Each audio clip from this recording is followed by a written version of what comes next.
Hey guys, it's been a bit since I've done a tying video, but I always like to give you relevant material. What you see in the vise is what we're going to tie today. This is a really easy fly, and although marabou has a lot of pros and some cons, obviously durability is one for most people. I'm going to show you how to tie this fly today. I call this one the child's play because it's child's play to design it. And to tie it. It's not a lot going on for materials. There's like maybe three.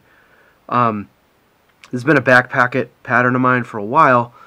The one limiting factor was there wasn't a material that I liked for the head on these, because I wanted a fly that was extremely light, that would maximize what properties marabou gives to the fly, so it has this inherent life and motion, extremely light. It's at the mercy of the currents of the river or the water that you fish it in. So a new material came out from MFC recently, which I'm going to highlight in this, which is at the head. Greg Senyo came up with it. It's called Dirty Bird dubbing, and it's marabou, some synthetic, and a little bit of flash in it. And for a fly of this style, it really complements it. So if you're looking for like a very streamlined, thinner, basic pattern, that has inherent motion on the paws, this fly is pretty killer. I'm really excited about it. It's caught a ton of different species. This is essentially the size that I like to tie it in. It's roughly 4 inches. There's not a lot here, and you'll see when we tie it. So enough of me talking about it. We'll start it out, and I'll talk about some of the finer nuances and points of it as I go along. I tie this, and I apologize, I'm a little congested, this is the time of year. Tie this guy in a bunch of different colors, but we're going to do this one in a tan and brown today. You can dictate how much of what color's in this by the feathers that you use in it, so as I'll show you in a moment. So we're going to start off, this is a number 2 TP610 Arex in the vise. I've got a UTC 140 in brown. You can use whatever you'd like. I try to complement the color of the thread with whatever color scheme the fly is going to be. So I'm going to bring that thread right to there. Yeah, I snipped some thread off there. I know Charlie Craven's probably cringing right now. Our tail portion on this is just going to be, and you can pick whatever one you want. We're going to use MFC bar-dyed tan and brown for this one because it's in a tan and brown configuration. What you can do is you can take one of these, and I'll show you what you can do here. Come in at about the halfway point, get your scissors in there, trim it at the stem, and you'll see why I do that in a second, because you're going to use both sections of this. The easiest way to line this all up is, I like this a little bit longer than the shank of the fly, or the hook rather. So I'm just going to take that one, do about 3 turns, just to kind of get it in place, and then I'm going to take the other half of that same feather, and my desk is a bit of a mess right now, it's that time of year, and I'm going to line these up. So when you line these up, that other half, that way your barring is all the same, and that's going to go on the other side of the hook. And then you can kind of spiral wrap to about the halfway point. I try and cut it right about there, as you can see. So that's about, I don't know, quarter of the way up the hook. The reason being behind that is that gives me a reference point of where I'm going to start my marabou feathers that I palmer. That's going to be your tail. You can make it bushier or more sparse, however you want to do it. There's very limited flash in this fly. I'm going to use some Pearl Firefly. It's one of my favorite flashes. I'm going to take one strand, trim it, fold it in half. Like I said, there's very limited flash in this fly. You can change that if you'd like. Tie them in on one side. They're going to protrude back through the tail. Fold it over. I want it right down the side of the tail, as you see here. And then trim it just a little bit, so there's very minimal waste.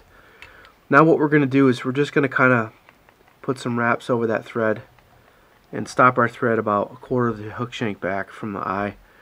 What you can do, it's probably unnecessary, but I do it anyway, just to kind of add a little bit of durability in this. You do a thin layer of UV resin on there. I used a bone dry, And when I say thin, I take my paper towel and just kind of go over that. That'll help bind that in a little bit. You could use super glue too if you wanted. It's entirely up to you. So now what we're going to do, I've already pre-selected some here. For the body of this fly, basically it's the wing, is I'm going to use 3 marabou plumes, okay? And you're going to use, these are the only 3 you're going to use for the whole body, even for the front half. So try and find some that are, you know, not twisted, they're relatively straight. And so what I'm going to do here, and the easiest way to do this is you can take them and tie them by the tips, because we're going to do the tips on the back half. You can do them all in one shot if you want, but it's easier if you just take them out one at a time. Try and get it to stay on your vise if you can. I usually strap these in. For this one I want more tan than brown, so I've already pre-selected. I've got 2 tans and a brown feather. So I do the tan one first. And like I said, you can tie all these in at the same time if you want. And I do the brown one next. They're all right on top of each other. And then the third one's another tan. And you'll see I kind of preen those fibers back at the tip. Oop.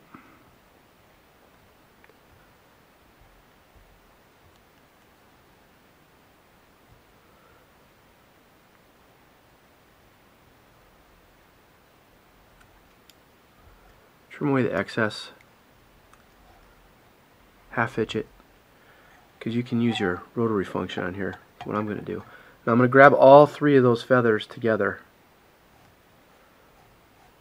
kind of preen that out, and we're just going to palmer it. Do 1, 2, 3 turns. It's about all you're going to need. You don't need a lot on here. With this fly, it's less is more. Okay? Now you can come in there with your little wire brush, just kind of kick out some of those fibers that get trapped.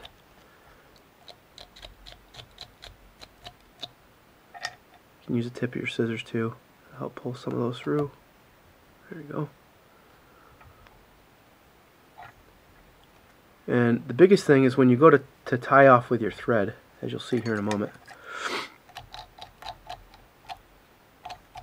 you might lose a fiber or two, but you're going to be alright. Biggest thing, and if you don't like that, you can add 1 more turn if you'd like. But I think less is better on the back end. Get your bobbin cradle out of the way. Take 1 turn over the top. Take a 2nd turn, and then a 3rd. Pull it in front. 3, and then trim that right at the base. And then set those 3 feathers aside, because how you build your tapers, you're going to use those same 3 feathers for the front half. So put them somewhere where they're not going to get lost. If you got any feathers kicking around in here, fibers, just get rid of them. Build yourself a nice little thread head on there. Take a look at it. This is the time to kind of go through and pull stuff out.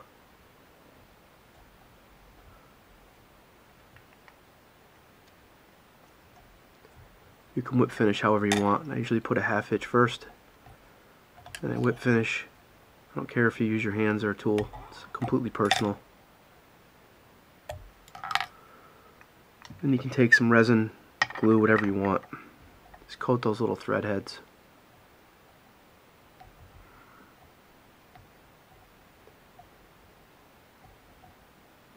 Hit it with your torch.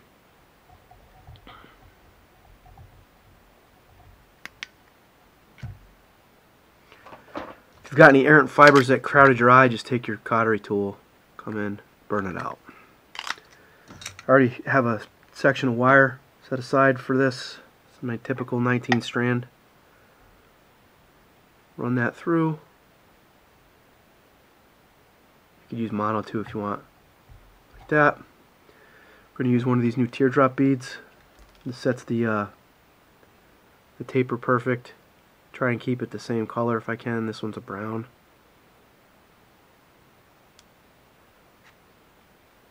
And then you can just set that aside. So that's what your tail looks like. So we're starting out to get a nice multicolored spectrumized style fly. It's kind of the deal here with this. And when you palmer that marabou like that and tie back on it, you actually build some strength into it. So then we're going to start our front section.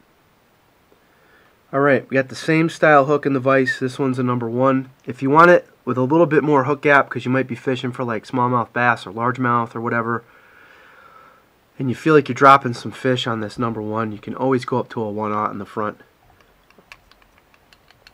Same thing, we're just going to start our thread. Trim that off. Take our rear section like we always do. First 3 turns, advance it. I got a little bit extra wire here. I like to make that loop a little bit smaller or bigger. So I get up to here, grab your bad scissors, cut that right out.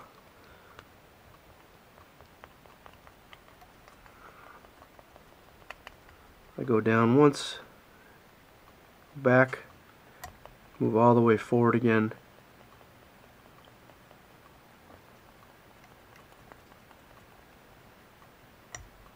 And then come right back to the tying point. Do something to secure that. I use these little magnetics and silicone deals. Now the next thing we're going to do is just put a little bit of filler in here. And like I said, I like to keep this at a minimal amount of flash on this one. So same thing, we're going to use some of that Senyo Super Polar, Satin Polar Chenille. This is tan in a large size. Right here. You could use brown if you want more of a darker undertone. It's completely up to you. The fish don't really care. It's all of you personally. We're going to go to about the 1/3 of the hook shank up. Same thing. You can palmer it, just like you see here. Use your rotary function on your vise. Once you've advanced it, get that out of the way. This is really simple, that's why I call it child's play. Some of the best flies are super simple. Trim it off. You can add another little piece of firefly in there. I do the same exact thing again. I take one piece of firefly, cut it, fold it in half, tie it in the middle, and this just gives you a little bit of flash up front. Fold it over either side, and I kind of cut it so it's about halfway through the back portion. Now we're going to take our 3 prior marabou feathers, and you should already have them stacked still, left together, and you're going to tie them in right where you cut them. So there should be a little triangle there. Do 1 turn, 2 turns, 3, 4, 5, 6, just to kind of lock them in place. Trim any sections off. And then we're going to take these 3 together, and we're just going to wrap them once, twice. If you have to pick some out, go for it, ever so gently.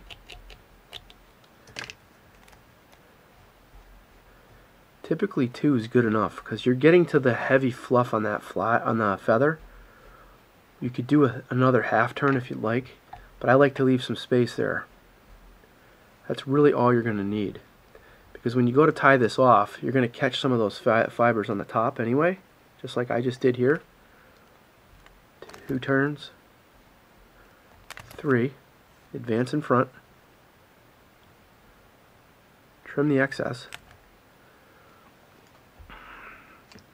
You can very easily put too much on here. You got to remember, you know, marabou when it's dry looks a lot larger than it is when it's wet. This stuff will just breathe. I really think 2 turns is typically all you need up front. And we're going to kind of clean this up a little bit.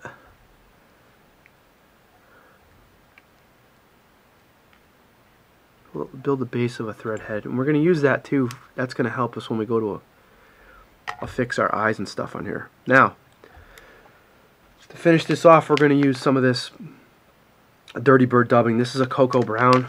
This really brings out that brown in the head. So you can do, there's a lot of different ways you can tie this in. Greg really likes to use it in composite loops or spun into like dubbing loops. It's really good for swing flies and stuff, but I take it just like we do with laser dub, and I card it. Because if you pull the fibers apart, you'll see there's a little bit of flash in there. And you can be moderately generous with this. because it's all mostly marabou remnants.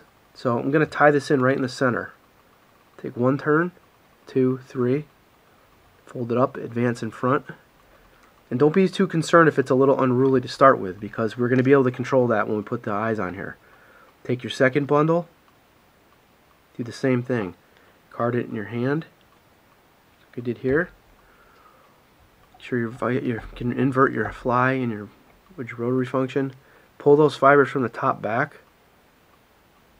Tie these in on the bottom. 1, 2, 3. Fold it rearward, and I'll take my fingers just to make sure I can get some purchase in front of there so that I can make a thread head. 2, 3. And you'll see when you do that, be too concerned if you pull some of that in there, it'd be fine.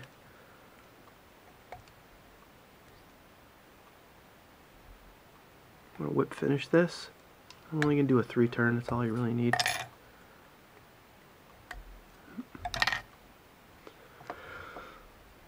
Perfect. You can take a little drop of resin on there, or thread head. Very, very little, you don't need a lot. Just like so. Now, I've heard from some that if you hit this with a wire brush, you're going to tear it, which is kind of true, but you could use Velcro if you'd like. It will tear it a little bit, but I don't think it takes away from the effectiveness of the fly. So use a piece of Velcro, it'll be a little gentler on it. Now you legit could just fish this fly just the way that it is, but I like it a little bit better. I like to add an eye to it, and I also will do some with some weight. So I use flat sticky eyes for these. These little guys, they're about I don't know, 4.5, 5 millimeter flat tape eye. I always try to use a color that's gonna not really bleed out, but kind of come alive a little bit. So for this guy, I'm using a silver, and I set the eye back. You'll see here in a second. I set it back a little bit from the thread head, and I'll show you why in a moment.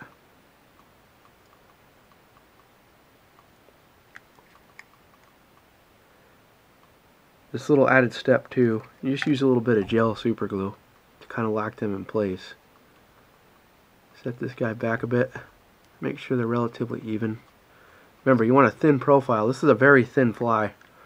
If you look at I'm trying to think if it's Kelly's Laser Legal or one of those like really slim style flies, might be a Silk Kitty, I don't know which one of those other, but predominantly marabou, and it's got a very thin profile, but there's nothing to this fly, so it's basically, you know, it's a really, when the fish don't need or turned on to stuff that's not pushing a ton of water, and this works really good in clear, very clear conditions. I was out on the Connecticut recently with a good friend, and we were having smallmouth come out of grass mats hammering this thing. So next thing we're going to do is we're going to add some resin to these. So I use like a not thick but medium or a thin Solaris, and I'm just going to go right over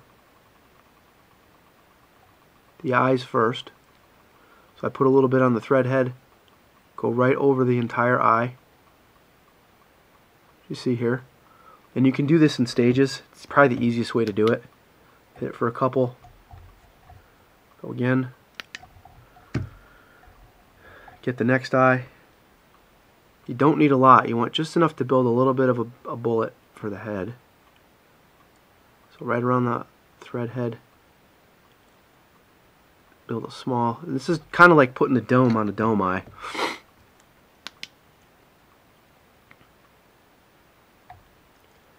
And the next thing is you want to put a very small amount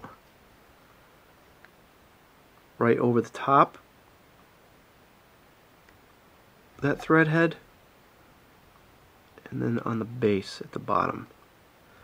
That not only locks in the thread, but it also locks in that material, so it's going to make that material a little bit more durable at the head.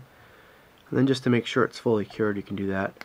What I also like to do, and this usually alleviates if there's any kind of, like, you know, stickiness or whatever to the resin, is I'll put a top coat on it of like bone dry. Sometimes, depending on how good your batteries are on your torch, you don't need to do this, but I always got in the habit of doing it.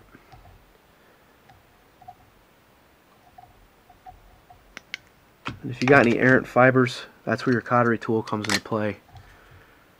So I'll hit some of these, especially the ones around the hook eye. That's it. And that's a child's play.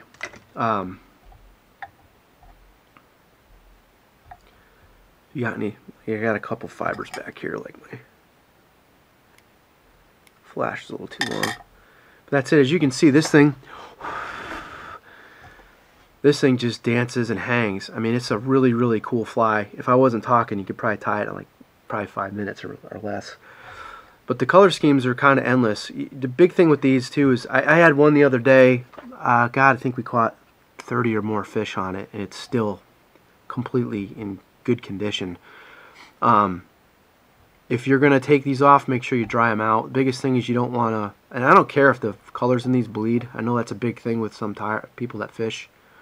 Marabou, different colors mixed together. If you leave it wet in a box, it's going to bleed. Well, yeah, it is, but the fly will still work.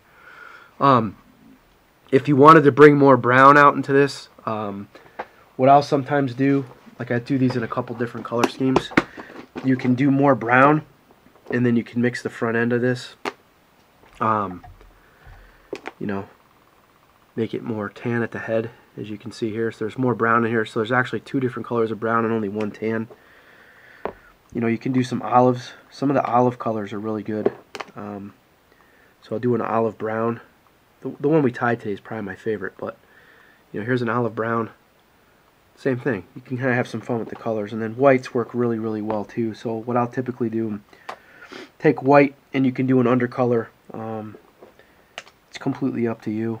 You know, white and gray typically are some colors we'll mix together, and I'll either do like a blue underbody or a little bit of pink. Sometimes I really like pink, especially if you've got like shad fry and stuff like that. All the way up to doing some crazy stuff. You know, you can do like a JJ special with some brown and yellow. This is really cool too. This is a good little fly too. You know, pre and post spawn. For some of you guys that like to chase brown trout, I mean, I haven't found a species that hasn't eaten these things yet. So it's a good little quick fly. If you know you're not into super bulky and crazy patterns, this is kind of where it's at. So enjoy it, have fun tying it, and I'll see you guys either on the water or the ice. Thanks for tuning in.